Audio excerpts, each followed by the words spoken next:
고통에는 뜻이 있다라고 말을 하면은 하나님의 뜻이 있을 수도 있고 없을 수도 있다라는 그런 가정이 붙을 수가 있는데, 엄밀한 면에서 보면 고통은 하나님의 뜻이에요. 왜냐하면 고통 없이는 우리는 완악한 존재이기 때문에 하나님 앞에서 broken heart을 가질 수가 없어요. 그것은 개인적인 것도 마찬가지고 교회적으로도 저는 마찬가지라고 보고 있어요. 교회도 정말로 하나님께서 사랑하시고 쓰시고자 하는 교회는 정말로 하나님의 뜻 안에서 우리가 있다면은 어느 정도의 그 broken heart, 참 우리가 인간적으로 받아들이기가 굉장히 힘들죠. 있어야 교회도 올바른 방향으로 나갈 수가 있다고 저는 생각을 하고 있어요. 최근에 제 가슴을 정말로 무너뜨리는 사건이 하나가 있었어요. 제가 여러분에게 말씀은 드리질 않을 거예요. 누군가에 대해서 실명은 제가 안 할 텐데, 미국을 대표하는 두 개의 교회가 있었어요. 하나는 세를백 교회고 다른 하나는 저 동부에 있는 교회였어요. 지난 한 20-30년간의 복음주의 계열을 이끌었던 그러한 이 교회인데, 하나가 지금 완전히 무너지게 생겼어요.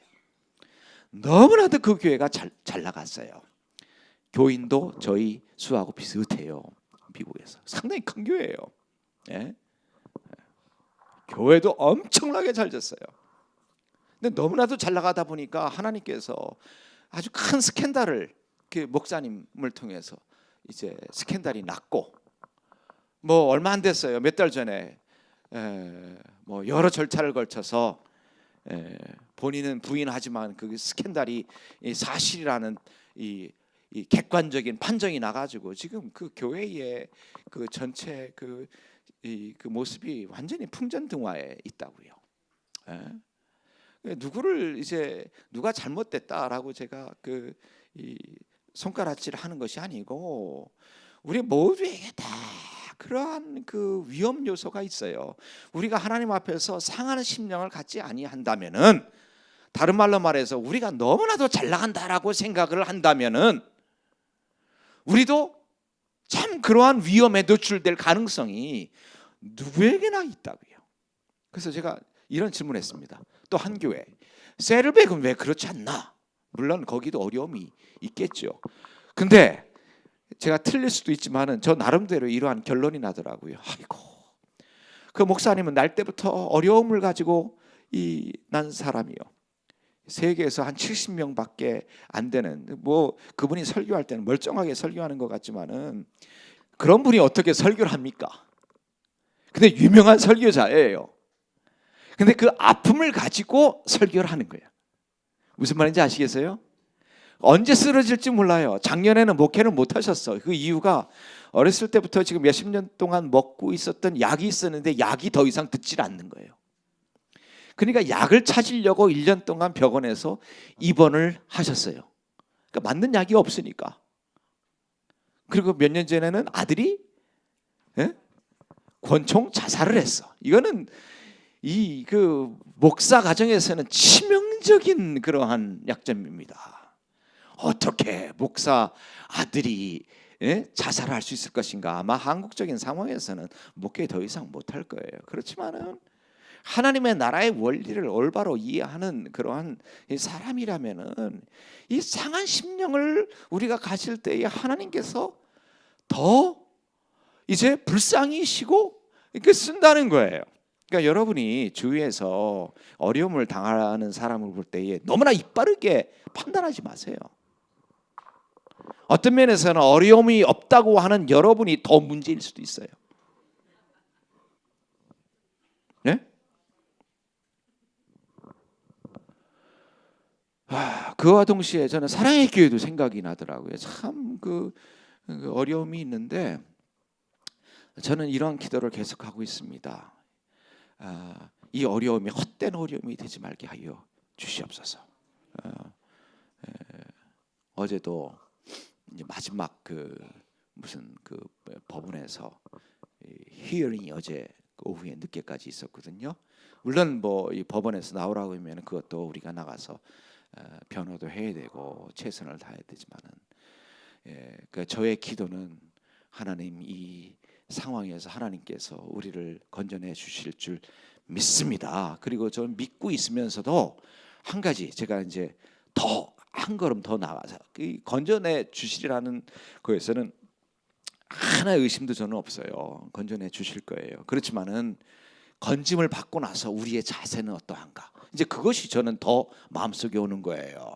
그러다 보면 야, 우리가 정치적으로 우리가 법적으로 잘 방어를 했기 때문에 우리 교회 앞으로 나갈 것은 이렇게 나가면 되겠다라고 생각하고 계속 모임만 하고 계속 모여가지고 어떻게 할 것인가라는 것만 머리를 모으면은 소망 없어요.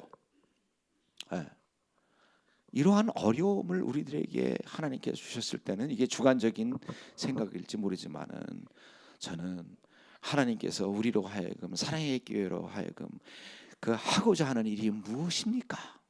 그것을 우리가 이제부터는 어떻게 이 사랑의 교회를 운영해 나갈 것입니까? 라고 기도하는 것이 아니고 하나님께서 우리들에게 준 사명이 무엇입니까? 라는 그 근본적인 문제를 가지고 나가야 우리는 교회다운 교회가 된다고 저는 보고 있어요. 그렇게 될 때는 이 어려움도 정말로 이 하나님 측면에서 보면 큰 축복이 될 수가 있는 거예요. 자, 이 32번, 33번 내용이 그렇고요. 우리가 이제 할렐루야 하나 남았는데 할렐루야는 저희가 이제 그 휴식 전에 한번 들을 거예요. 제가 여러분에게 오늘 할렐루야 세 번 들려줄 겁니다. 세 분 다 다른 이제 합창단을 가지고 왔어요. 이제 휴식 전에 제가 이제 한 곡을 제가 들려드릴 텐데 이제 그 들려드리기 전에 사실 이것을 지난 그 주에 이제 생각해 보려고 했는데 마지막으로 저는 이것을 보면서 이것은 그 요나단 에드워드가 설교했던 유명한 설교입니다. Sinners in the hands of angry God. 이 그 설교가 생각이 나 가지고 썼습니다. 여기서 break them. 이 누구를 가르치느냐? 유대인 아니면 메시아를 부인하는 모든 사람. 처음에는 유대인들을 가르친다고 생각할 수 있겠지만은 궁극적으로 보면은 이 하나님의 복음 메시아를 부인하는 모든 사람을 이제 그 브레이크하고 대시하는 그런 곡이 43번이 아닌가 생각되는데요. 이제 그 할렐루야를 여러분에게 들려드리기 전에 지난주에 저희가 생각하려다가 시간이 없어서 그 못한 메시아의 대표적인 공연들 몇 가지를 여러분에게 제가 소개하고 할렐루야를 듣는 시간을 갖도록 하겠습니다. 이제 메시아가 1741년도에 작곡이 끝나고 초연이 이제 1742년에 시작됐는데 제가 몇 주 전에도 여러분에게 조금 설명드렸지만은 이것이 작곡되고 그래도 가장 먼저 초연이 돼야 될 곳이 그래도 런던이 아니겠느냐 우리가 그렇게 이제 추측해 볼 수가 있는데 이제 핸델 자체가 어떤 면에서 이 오페라 이 작곡가로 많이 그 활약을 했고 또 핸델의 곡이 이 그 세속의 어떠한 그 오페라를 이 그 소개하는 극장, 티어터 같은 곳에서 많이 됐기 때문에 핸델을 볼 때는 과연 저 사람이 이 하나님을 경외하고 하나님을 사랑하는 사람이냐라는 의심부호가 그 당시에 종교자 리더들 가운데서 있었기 때문에 런던에서 초연되는 것보다도 조금 한 걸음 나아가서 이제 멀리 가가지고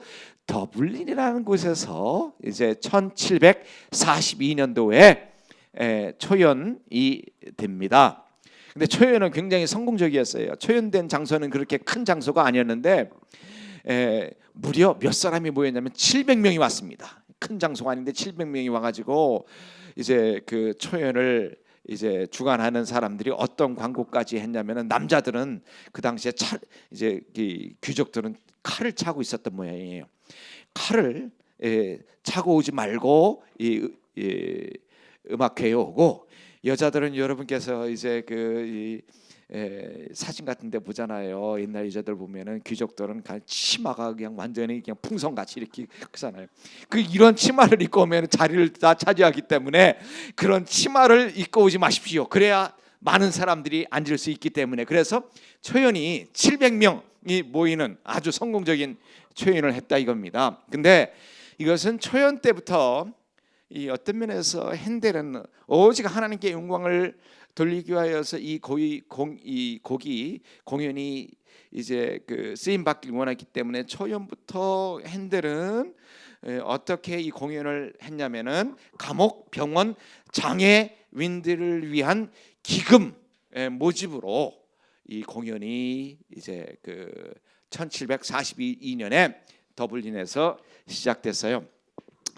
그래가지고 이제 그 다음 해 런던에서 이제 공연이 되는데 1743년도에 런던에서 공연이 될 때는 더블린만큼 큰 이 성공은 거두지 못했습니다. 많은 눈치를 봤어야 돼요. 아직도 핸델에 대한 그 의심의 눈이 거치지 않았기 때문에 그래서 우리가 잘 알고 있는 메시아라는 그런 제목을 가지고 공연이 된 것이 아니고 New Sacred Oratorio, 새로운 그 성스러운 오라토리오라는 제목을 가지고 그러니까 메시아가 메시아라는 그 제목을 내걸지 못하고 이제 1743년도에 런던에서 이제 이 작품이 소개되었어요. 그리고 1749년 그러니까 작곡된 후에 8년 후에야 비로소 메시아라는 공명으로 이제 공연이 다시 시작되었고 1750년부터 런던에 있는 병원 설립을 위한 공연이 그 메시아 그 곡 공연과 더불어서 이제 정기적으로 이루어지기 시작했습니다. 근데 이제 18세기 이제 특별히 이제 핸델이 죽고 난 후에 1750년부터 메시아는 그 영국의 큰 그 대성당 캐티드럴과 그 페스티벌에서 연주되는 횟수가 이제 꾸준히 증가했는데 특별히 1784년도에 킹 조지 3세의 후원으로서 영국의 웨스트민스터 아비에서 정기적으로 메시아 이제 그 공연이 해군했는데 이때부터 이제 영국의 왕이 후원을 하니까 얼마나 그 모든 것이 풍족했겠어요. 그러니까 이때부터 이제 메시아의 공연에 참여하는 이 합창단원과 오케스트라가 굉장히 이제 크게 됩니다. 1784년부터. 근데 오케스트라가 커지다 보니까 사실은 그 이 핸델 때까지의 음악사를 보면은 그 핸델 때까지의 그 시기를 그쯤까지의 시기를 바로크 시대라고 들어보셨죠? 바로크 시대로 하고 있거든요. 그래서 바로크 시대의 그 음악의 그 이 특징이 있습니다. 다뭐 장단점이 있지만은 바로크 시대 후에 이제 모차르트가 등장하는데 그때부터 말하자면 우리가 알고 있는 그 근대적인 그러한 음악적인 그러한 모습이 소개된 거예요. 모차르트, 베토벤을 통하여서 이제 꽃을 피게 되는데 물론 이제 24일 동안 이 메시아를 작곡했을 때에 핸델은 이 합창 부분과 오케스트라 부분을 전부 다 작곡을 했어요. 그런데 이렇게 큰 규모로 이제 큰 규모의 합창단이 있으니까 큰 규모의 오케스트라도 필요할 거 아닙니까? 근데 오케스트라 뮤직이 어떤 면에서는 이 현대적인 기법으로 작곡되어 있지 않았기 때문에 좀 더 현대적인 기법을 이해했던 이제 그 당시에 신동이라고 이제 불리웠던 모차르트가 등장을 합니다. 그래서 이제 핸델이 죽은 후 1789년도에 핸델이 작곡한 이 오케스트라 부분을 모차르트가 다시 현대 기법으로 우리가 요즘 듣고 있는 대부분 오케스트라 뮤직은 이때 이제 모차르트가 현대 기법으로 편곡을 한 거예요. 아시겠죠? 근데 모차르트 하면은 사실 천재예요. 천재고 여러분 아마디우스 그 영화 보신 분 있으세요? 얼마나 그 기고만장했습니까? 거기에 선배 이 음악가가 있는데 막 그 선배 음악가를 뭐 비난하면서 약 올리면서 선배 음악가는 그렇게 뭐 노력을 해도 음악의 수준이 요밖에 안 되는데 몇 달 동안 지은 그러한 그 음악을 한번 딱 듣고 모차르트가 막 그거 수축내면서 막 그냥 약 올리잖아요. 그리고 한번 해보라 그러니까 당장에 그것을 가지고 편곡하는 그러한 천재적인 이 재질을 가지고 있었던, 제가 볼 때는 건방지고 교만하기까지 했던 모차르트가 핸델의 음악을 접해서, 참 저는 모차르트의 겸손한 모습도 보네요. 이런 말을 했어요. 모차르트가 Handel knows better than any of us. 자기를 포함하겠죠. 우리 어느 누구보다도 잘 아는 사람이었다, 이렇게 평가합니다. What will make an effect? 이 음악을 통하여서 어떠한 이 소리, 어떠한 결과를 내야 될 것을 자기를 포함해서 어느 음악가보다도 잘 아는 사람이 핸델이었다. 야, 모차르트가 이렇게 평가합니다. 그리고 더 나아가서 이렇게 평가합니다. 이것을 편곡하면서 이렇게 이제 이 핸델을 평가해. When he chooses, 하나하나를 이제 핸델이 이렇게 쓸 때마다 he strikes like a thunderbolt. 하나하나를 선택할 때 벼락치는 듯한 느낌을 받는다. 참, 그래서 이렇게 말을 함으로써 얼마나 핸델의 메시아가 위대한 작품임을 이 모차르트 같은 사람이, 편곡을 한 사람이 고백할 정도로, 이제 아무튼 이 18세기 후반부터 이 곡이 많이 알려지게 되고 불리워지게 됩니다. 이제 이 곡이 드디어 이제 미국 쪽으로 넘어갑니다. 미국 쪽으로 넘어가니까 이제 미국에서는 모든 것 상품화하는데, 이제 제가 미국 문화를 비하하는 것이 아니고 굉장히 그들은 상품화하는 것을 굉장히 잘하고 크게 만드는 것을 굉장히 잘하는 민족이 미국입니다. 그래서 이제 미국에 넘어가 가지고 이때까지는 핸델이 유럽에서 특히 영국과 독일쯤에서 부활절 때 많이 불리우게 돼서요. 이제 미국 문화의 깊이가 그렇게 유럽보다 깊지도 아니하고, 이제 미국에서는 이제 성탄절을 가지고 굉장히 상업화를 만들고 성탄절을 굉장히 띄워야 되는데, 이것은 예수님의 탄생, 그거보다도 상업화를 만들기 위해서 성탄절이 굉장히 상업화되려고 하는데, 이 성탄절을 대표하는 곡이 별로 없더라고. 그렇게 느꼈어요, 이 사람들이. 부활절 때는 바하의 마타의 순환곡 같은 것도 할 수가 있는데, 성사절 때는 너무나도 불리울 곡이 없다라고 생각하니까 미국에 넘어가 가지고 이제 핸델의 메시아가 본격적으로 이제 크리스마스 즈음에 불리우는 그러한 노래로 변하게 됩니다.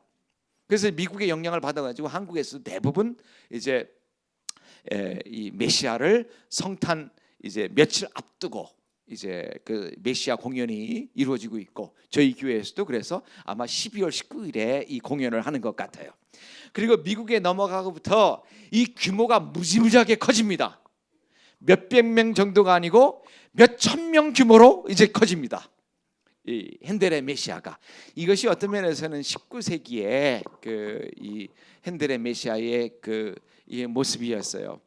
그런데 이제 20세기 그리고 beyond 21세기에 어떠한 모습으로 연주가 이제 되었냐면은, 이제 물론 이제 20세기 그리고 21세기에도 로열 코렐 소사이티, 오늘 이제 로열 코렐 소사이티의 곡을 맨 마지막에 저희가 들을 겁니다. 이 영국의 아주 유명한 합창단이죠. 역사 있는 합창단, 아니면은 몰몬 태버네클 콰이어, 여기도 그냥 수백 명이 부릅니다. 제가 볼 때는 핸델의 메시아의 공연은 최고의 공연이 몰몬 태버네클이 아닌가 저는 생각해요. 근데 여러분에게 보여드리지는 못해. 제가 보여드리고 싶은 마음은 있어요. 근데 몰몬이 2단이라 제가 보여드리진 못하겠어요. 너무나도 잘해요. 아직까지도 큰 규모로 메시아를 연주하고는 있지만은, 그러나 20세기와 21세기의 추세는 이제 이게 너무나 크다. 핸델이 이것을 작곡했을 때는 이렇게 많은 이 합창단과 오케스트라가 연주된 것이 아니지 않느냐 해가지고 다시 옛날로 돌아가자라고 생각을 하고, 이제 좀 이 사이즈를 다운해서, 그래서 제가 이제 매주마다 여러분에게 보여드리는 합창단, 이 케임브리지 콰이어처럼 그 정도의 규모로서 메시아를 연주하는 경향이 더해지기 시작했어요. 이것이 어떤 면에서 이제 핸델의 메시아가 작곡돼 가지고 17세기부터 20세기, 21세기까지 그 연주회의 이 전체적인 그 모습을 여러분에게 소개해 드린 거예요. 자, 우리가 휴식하기 전에 이제 핸델의 메시아 제가 그 세 버전을 가지고 왔는데 그 중에 하나를 여러분에게 소개해드리겠습니다. 맨 처음 저희가 볼 이 영상은 제가 볼 때는 핸델의 메시아의 가장 교과서적인 연주라고 생각을 해요. 런던 심포니 오케스트라와 BBC 오케스트라를 거의 50년간 지휘했던 전설적인 그 영국 지휘자가 계십니다. Sir, 경이에요. 경 콜린 데이비스라는 분인데 2014년도에 돌아가셨어요. 그런데 이 공연이 제가 기억하기로는 2011년 아니면 2010년도에 된 거예요. 그러니까 돌아가시기 전에 4, 5년 전에 이제 공연된 건데 연세도 많이 들고 이 바톤에 힘이 없는 것 같지만은 제가 볼 때는 이 지휘하는 데 있어서 불필요한 요소는 전부 다 삭제하고 아주 핵심적인 엑기스만을 가지고 아주 단박하게 교과서적인 그 지휘를 하고 있어요. 다른 분들은 어떻게 평가할지 모르겠지만 지휘하시는 많은 분들이 제가 볼 때는 이 Sir 콜린 데이비스의 지휘를 보고 다시 한번 그 핸델의 메시아를 배워야 되고 해석하지 않아야 되냐 저는 그렇게 생각을 하고 있는데요. 길이는 3분 40초. 저는 굉장히 그 음악을 제가 할 때 길이도 제가 상당히 민감합니다. 그래서 제가 쭉 보면서 이것은 몇 분에 끝나나 제가 이렇게 봐요. 근데 이제 핸델의 메시아 할렐루야의 코러스의 가장 이상적인 이 스피드 길이는 한 3분 40초 정도가 되지 않을까 저는 생각을 해요. 이제 어느 지휘자는 4분 20초까지 하시는 분을 제가 봤어요. 그건 조금 핸델의 메시아의 전체적인 그 줄거리에 볼 때 좀 그 긴 것 같고 또 3분 20초에 끊는 분도 계세요. 이거 너무나 빠른 것 같고. 근데 Sir 콜린 데이비스는 3분 40초에 모든 것을 깔끔하게 끝내요. 그리고 나서 우리가 휴식 끝난 다음에 영상 2개를 더 보여드리겠는데 먼저 말씀드린다면은 하나는 한국 영상을 보여드릴게요. 교회 연합 한 1000명이 모여가지고 하는 합창이에요. 우리에게 잘 알려진 윤학원 장로님께서 이제 지휘하시는 그것을 보고 그 다음에 마지막으로 제가 여러분에게 소개해드렸던 로얄 코렐 소사이티 그 영국의 대형 합창단이 한 것을 보여드릴 텐데 먼저 가장 제가 볼 때 이상적인 핸델의 메시아의 그 해석이라고 생각할 수가 있는 근데 합창단원도 그렇게 많지는 않아요. Sir 콜린 데이비스가 지휘한 그 영상을 여러분께서 감상을 하시고 그다음에 우리 조금 쉰 다음에 44번을 저희가 공부하도록 하겠습니다.